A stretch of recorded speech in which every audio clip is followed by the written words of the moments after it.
My parents came to visit me at Thanksgiving, but my husband's family wouldn't give them a place to sit. When I first married into the Grayson family, everyone said I'd made it.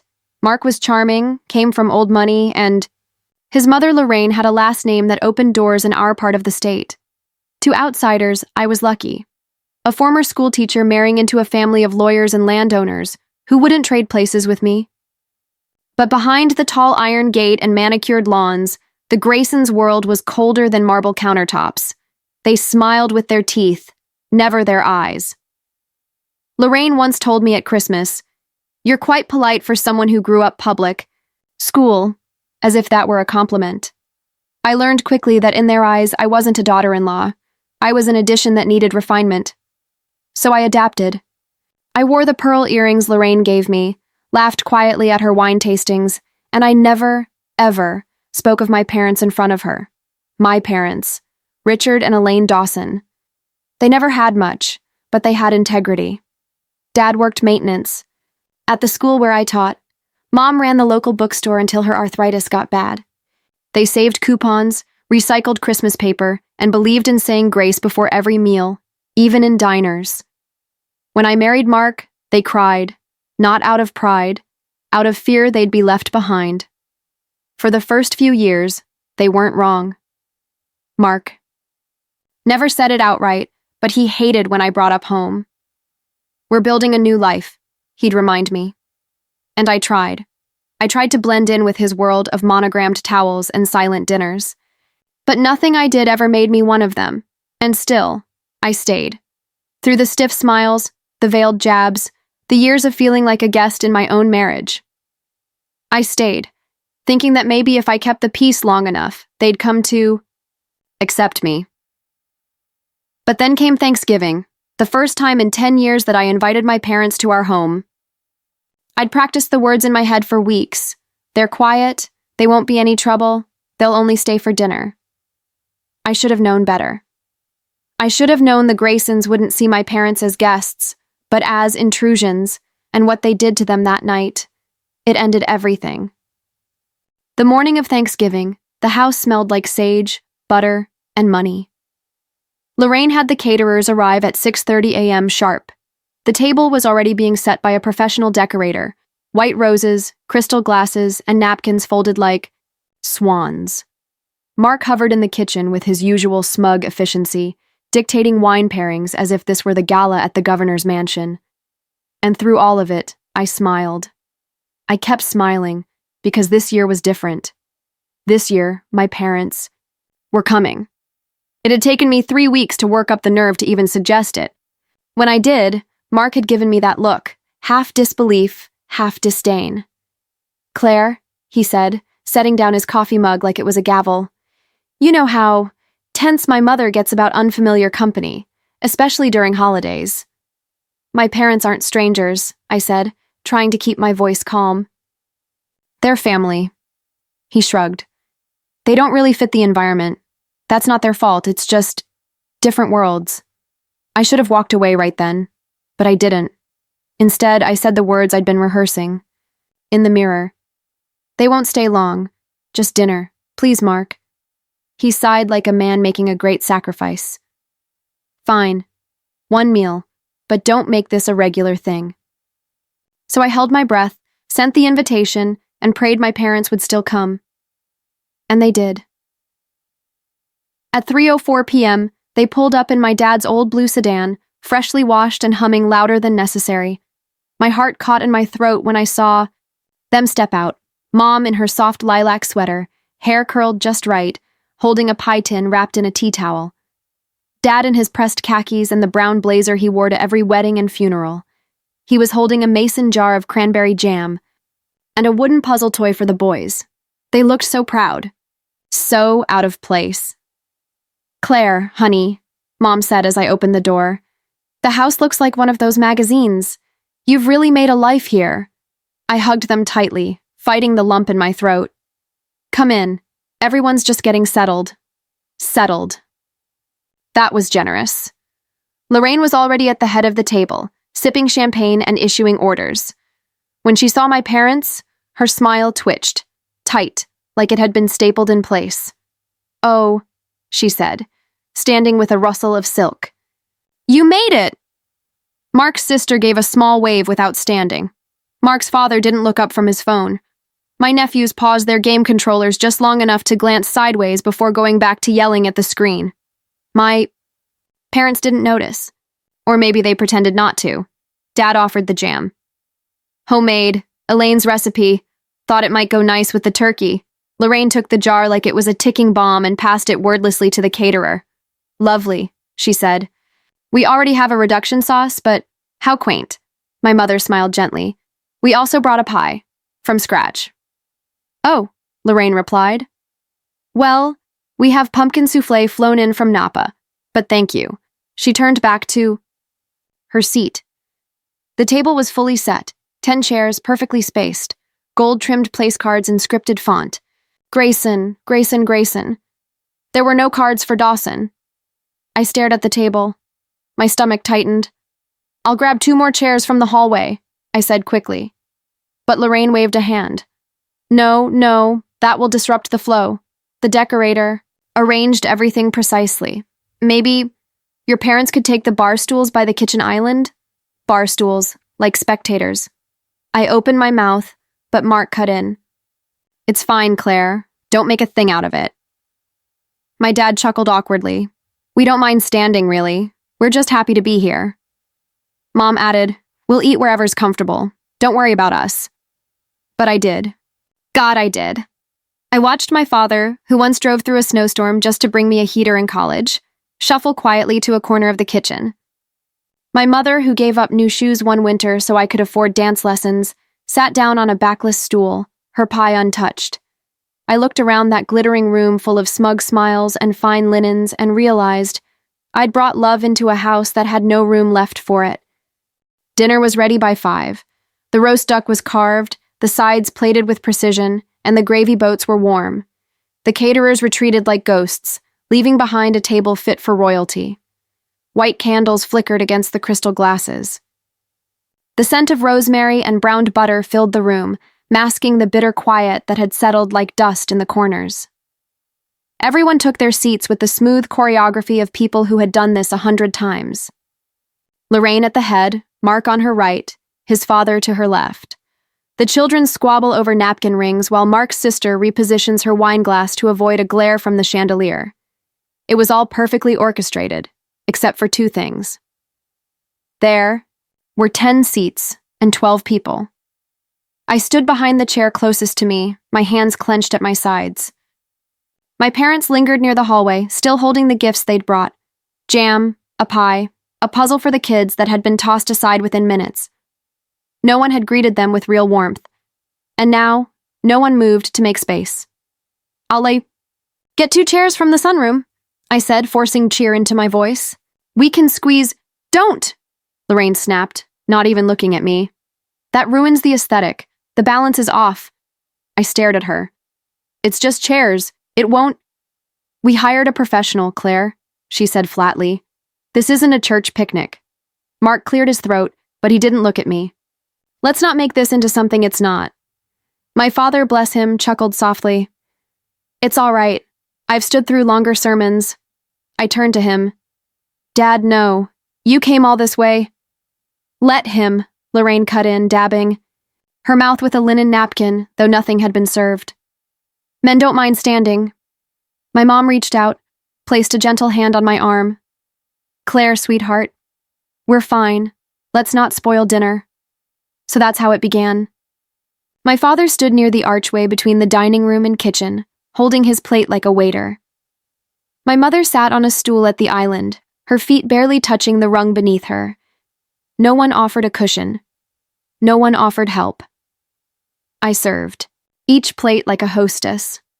Roasted duck with pomegranate glaze, truffle mashed potatoes, grilled broccolini with almonds.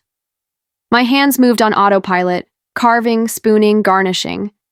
Inside, I was crumbling. I stole glances at my parents every few minutes. My father, shifting from one leg to the other. My mother, eating quietly, using the paper napkin I'd left in the kitchen instead of the monogrammed linens on the table. No one spoke to them. No one asked about their journey. When my father offered a story about how the jam recipe came from, his great-grandmother, Mark's sister, interrupted with a loud laugh at something her husband had said. The conversation moved on without pause. Then came the moment. Mark's brother leaned over to his wife and muttered, "Just loud enough for me to hear. They should have stayed in whatever village they came from." A few chuckles followed. Even from Mark. I froze. My fingers dug into the fabric of my dress. I looked at my husband.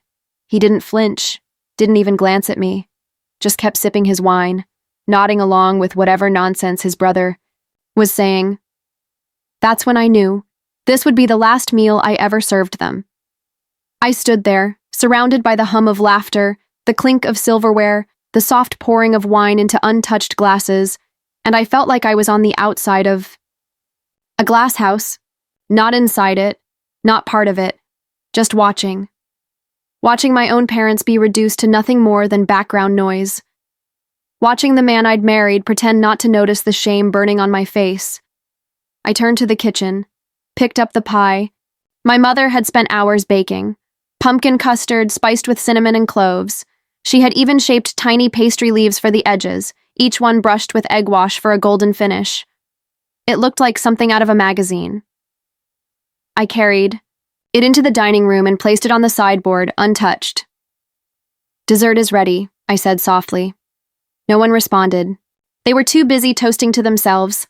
I stepped toward my mother, gently took her arm. "Let's go," I whispered. She blinked. "What?" "We're leaving." My father looked up, concerned. "Claire, what's going on?" "We don't belong here," I said. Not angry, not weeping. Just done. Mark finally noticed. "Claire, come on, sit down." I turned to him. "You let them mock my parents in front of me, in my home, while they stood and ate like servants." He raised a hand like I was overreacting. "They didn't mean anything by it." "Oh, they meant it," I said. "And you let them." Lorraine stood. "Now wait just a—" "I won't wait," I said. "I've waited for 10 years. I've waited for your family to treat mine like human beings. I've waited for you to stand up for me. I've waited through your silence, your smirks, your passive little jabs, and now, I'm done." The room fell quiet. The only sound was the faint ticking of the antique clock on the mantel. I walked over to my father, took his plate, and gently set it on the counter. I looked him in the eyes. "You don't have to stand anymore." He nodded slowly, pride and sorrow blending in his expression. We walked to the front door without a word. My mother's pie remained untouched. The puzzle toy, discarded. The jam, still sitting on the sideboard like a forgotten relic. No one stopped us. Because deep down, they didn't care that we were leaving. But I did. And this time, I wasn't just walking away from a table. I was walking away from every single person who thought they could silence me with silverware and silence. The house was still when I got back. Not quite. Still. Like the moment before a glass slips from the edge, like a stage set perfectly before the curtain rises. No one said a word as I slipped through the front door. Lorraine was still in the dining room, swirling wine in a crystal glass like nothing had happened. Mark didn't ask where I'd gone. No one called. No one cared. I climbed the stairs in silence, pausing only to look at the family portraits lining the hallway. All of them in black and white. Everyone looked the same. Serious, posed, expensive. Not one of me. Not one of my parents. Just Graysons, looking down like judges from some eternal gallery. I went to my room, closed the door, and locked it. Then I sat down at my desk, took out the stationery Lorraine had gifted me years ago. For writing thank you notes, she'd said, as if I needed lessons in etiquette. I used it for something else entirely. 3 letters. The first, to my parents. "I'm sorry. I brought you here thinking I could shield you. I should have known better. You raised me to be strong and kind, but I let myself be small in front of people who didn't deserve my silence. Thank you for always loving me without asking me to shrink. I promise this time I'll stand tall." The second, to Mark. You let them humiliate the only people who've ever truly loved me. You didn't just stay silent, you agreed with them. But that's not the only betrayal I've learned to live with, is it? This house is made of lies, and I've seen every thread. You thought I wasn't paying attention, but I was. Every day. Every second. The third, to Lorraine. You once told me that class wasn't about money. It was about restraint, dignity, tradition. But you forgot the part about decency. You used me as a vessel for your reputation, and now that vessel is about to crack wide open. I sealed the letters and slid them into their respective drawers. Then I opened the closet. There, hidden behind winter coats and dusty holiday boxes, was a small shoebox wrapped in an old scarf. I pulled it out and placed it on the bed. My hands didn't shake. Not anymore. Inside was everything I needed. Printed emails, messages between Mark and Tess from marketing, riddled with code names and late-night hotel bookings. He thought erasing his inbox was enough. He forgot that shared calendars sync everything. Next to the emails, 3 years of bank statements. I'd spent months tracing the shell charities Lorraine used to siphon money into offshore accounts. One in my name, another in the name of our youngest child, without my knowledge or consent. She called it wealth protection. I called it fraud, and at the bottom of the box, the flash drive. I went to the firm's Christmas party last year, just once, just to play the dutiful wife. Mark had gotten drunk, careless. I'd excused myself early and walked past an open conference room.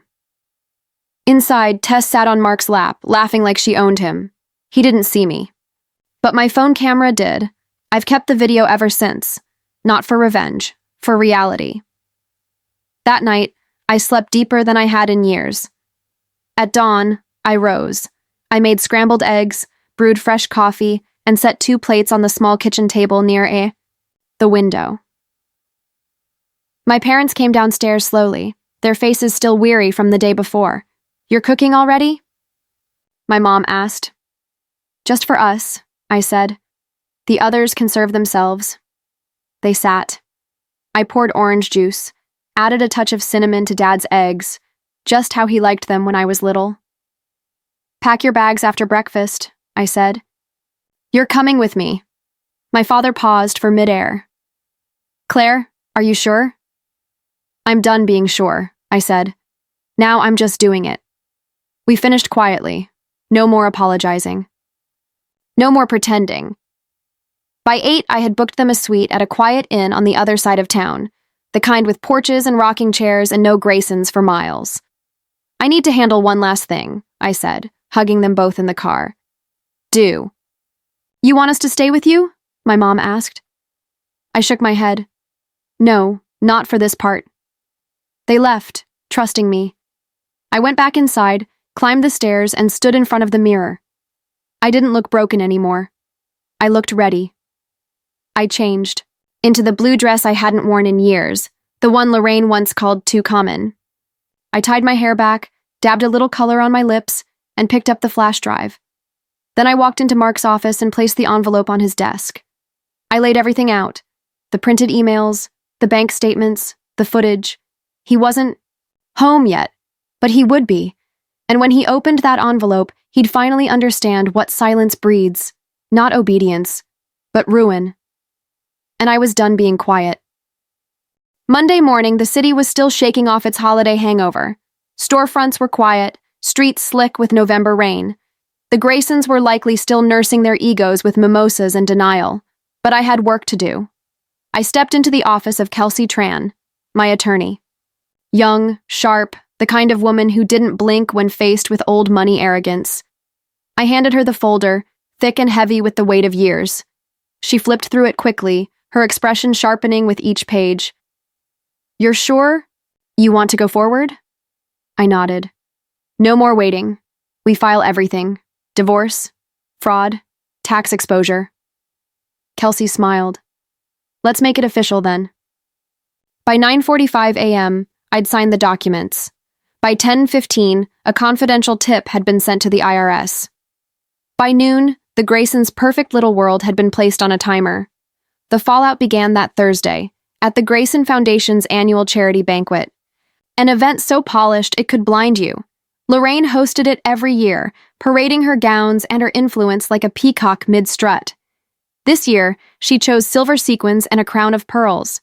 She looked like a chandelier with teeth. Mark stood beside her in a tailored navy tux.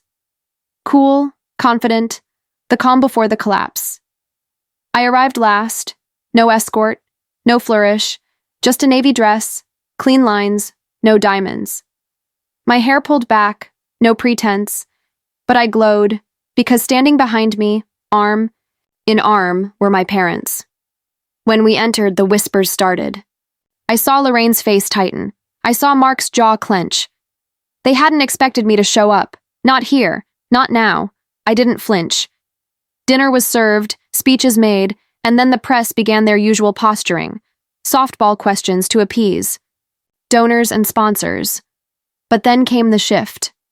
A young journalist from a local outlet, freelance, bold, too new to be scared, stood up and cleared her throat. "Mr. Grayson," she began, voice steady, "can you comment on the recent claims that the Grayson Foundation has been diverting funds through shell accounts registered under family members' names?" The room frozen. Mark blinked. Lorraine dropped her champagne flute. The stem snapped. Liquid bled into the white linen. I'm sorry," Mark stammered. The journalist continued. "There's documentation, wire transfers, offshore activity, tax inconsistencies, including accounts in the name of your wife." Gasps. Mark's face was drained of color. Lorraine collapsed into her chair, gripping the edge of the table like it was the only thing keeping her upright. I stood still, watching, not smug at all, just awake, alive. I didn't say a word. I didn't need to. I wasn't here for revenge. I was here to witness the truth, do what it always does when finally released. It burned, and in that fire, I didn't crumble. I stood. My father placed a hand on my shoulder. My mother squeezed my hand. Behind us, the lights of the chandelier reflected in the polished floor, but the only glow that mattered was the one that came from within me. The Graysons had built an empire on smoke and mirrors, and all it took was a single spark to show the cracks. 6 months later, the house I lived in had no marble floors, no sweeping staircase, no chandelier imported from Italy. But it had sun-warmed windows, chipped mugs that felt right in my hand, and laughter that lingered in the air long after dinner. I'd started a small community initiative, nothing fancy. Just a place for working-class families to get free tutoring, meal support, and legal advice. I named it the second chair, because everyone, no matter where they come from, deserves a seat at the table. My parents lived with me now in the little rental house on Maple Street. Mom's arthritis flared up less with the cozy heating. Dad tended the garden like it was a kingdom. We were far from rich, but for the first time in years, we were whole. Mark lost his job after the audit. The foundation froze.